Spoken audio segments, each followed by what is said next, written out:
Адамзаттың ең сымбаттысы болған пайғамбар жайлы не білеміз? Біз сіздермен 28 күнде 28 пайғамбардың өмірбаянын бөлісетін боламыз. Бүгін бізде 12-ші пайғамбар Юсуф алейхиссалам.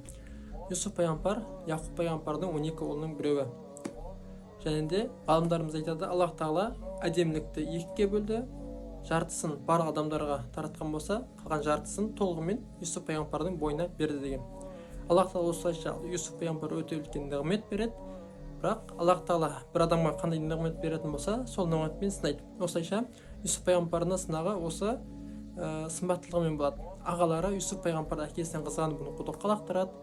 Юсуф пайғамбар сол құдықтан Мысырға құл болып кетеді. Сол құл болған кезде Мысырдың маликі, әкімі, патшасы Юсуф пайғамбарды сатып алады. Сол маликтің әйелі болған Зулейха да Юсуф пайғамбарға ғашық болады. Юсуф пайғамбарды зинаға шақырады. Юсуф пайғамбар мағазалла, Алла сақтасын, бұл зинадан қашқан кезде киімін артынан ұстап жыртады. Дәл сол кезде үйге малик келіп қалады. Зулейха Юсуф пайғамбарға жала жабады. Дәл сол кезде үйдегі кішкентай балаға тіл бітіп, егер Юсуфтың киімі алдынан жыртылған болса, Зулейханікі дұрыс, ал егер артынан жыртылған болса, онда Юсуфтікі дұрыс дейді. Осылайша малик Зулейханың Юсуфқа жала жапқанын біледі, бірақ осы уақиғаны жайылмағанын қалайды, бірақ сол уақиға қалаға тарап кетеді. Дәл сол кезде қаладағы әйелдер өсеге етіп бастайды.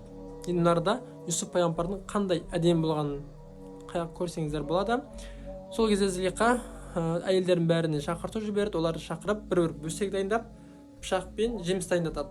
Кейін әйелдер пышақ пен жеміс тураға басқан кезде Юсуф пайғамбар алдарынан шығартады. Сол кезде Юсуф пайғамбардың әдемілігіне, сұлулығына көздері бауранған әйелдер қалайша сол пышақ пен қолдарын кескенін байқамай қалады. Сол кезде субханалла, мынау адам емес қой, бұл періште ғой деп қатты таңғалады. Юсуф пайғамбар нәпсін емес, иманды таңдап түрмеге кіреді. Аллах тағала сол сабырлығы үшін, сол Аллах тағаланың тәуекелдігі үшін құл болған, түрмеге түскен Юсуф пайғамбарды Мысырдың басына патша қылып, оның қаржы министрі қылады. Кейін оған байлықты да береді, билікті де береді, барлық нығметтерді береді.